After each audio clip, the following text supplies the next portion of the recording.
halkan ama goobtan waa meel loogu talagalay in lagu ganacsado anyax. Hadda muuqaalkan idiin muuqda waa anyaxo oo nool oo baalasha uu ku biibay laga rifayo. Markan waa la qalajinayaa oo qorax ayaa la dhigay. Haddana cusbo ayaa lagu gadiyay oo waxa loo diyaarinayaa in la kariyo. Haddaba uu karsan yahay. hadda anyaxa aad arkaysaan qaabkan baa loo qalajiyaa qayb ka mid ah waa kana soo nool baa jiro oo qaab kasta ah saan baa lagu gadayaa kadib waa la karinayaa waa la isticmaalayaa waa la cunayaa wax ugu badan ee dadka Kampala ama dalka Uganda u dhashay ay isticmaalaan ama ay cunaan laakiin hadda anyaxi arkaysaan asaga cunayo oo isticmaalayo aad arkaysaan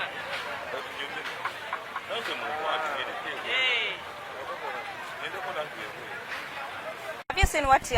was doing? Yeah, they first wash them, then after they put it them here. They pour salt, they clean it. After they put into that cooking oil, and they fly. halkan horta ayaxa wuxuu soo go'aa waqtiyada oo bisha waqtiyada roobaadku soo go'aa hasa ahaatee waa laga jecel yahay meeshan hadda aan joogno tuulooyinka laga keenaa dabcan waa dareemi kartaa tuulooyinka safarka baabuurku soo galaya iyo inay ururiyaan kharashaad fara badan bay ku helaan dadkuna way jecel yihiin markii ay dhaqaan way dubayaan basal iyo waxay ku kariyaan kadib bay dadka ka iibiyaan hadarow dalka Uganda anyaxa aad looga isticmaalaa Soomaalida ma isticmaasho dalkeena joogo lamana yaqaan Soomaalida ma isticmaasho anyaxa dalka Soomaalidu dhaqan bay leeyihiin wali ma arkin Soomaali isticmaalaya macal kuwa inta ku dhashay ee sujuuga ah ma isticmaalaan waxa arkay ida ugaalidii ama soorti cunay mismacay noo sharax dadka si wax u fahmo taas waxay ku xiran tahay dabcan inaan tijaabinaan iyo adiga adiga tijaabin karo adiga ma tijaabin maya arkaysa Soomaalida aad uga fogaataa ma jecla mana isticmaalaan qaybtan aan hadda joogno daawadayaal waa qaybta cunto karinta haddii aan ka faano waxaan halis ugu jiraa in ay dadkan dhibaato gaarsiiyaan marka sidaa aligeed waxaan rabaa qaab aan liga dareemin inaan ku sharaxo qiiqan oo ugu baxaya sida aragtaan anyaxi waa kana wala qalajiyay u jeedaan cusba lagu daray wax kasta lagu habeeyay cusbada wata agtaalo kadib dabka la saaray qofkaas aad arkaysaa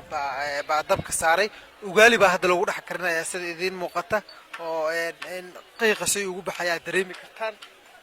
dadkan aad arkaysaan qaarkood baalashay ka rifayaan baalashi ay ku biibi jirtay anyaxa ay fiiqayaan oo haweenayaan marka dumar baa u badan dadka barnaamijkan ama hawshan anyaxa la rifaya ka shaqeysto waxa u badan dumarka dhalinyaro yar oo ayaga aan wali aan qaangaarin oo ay ku jiraan laakiin Uganda marka aad timaado gaar ahaan magaalada Kampala waa huwanti waana cunto aad u jecel yihiin ama shay aad u isticmaalaan anyaxa dadka ku nool dalkan Uganda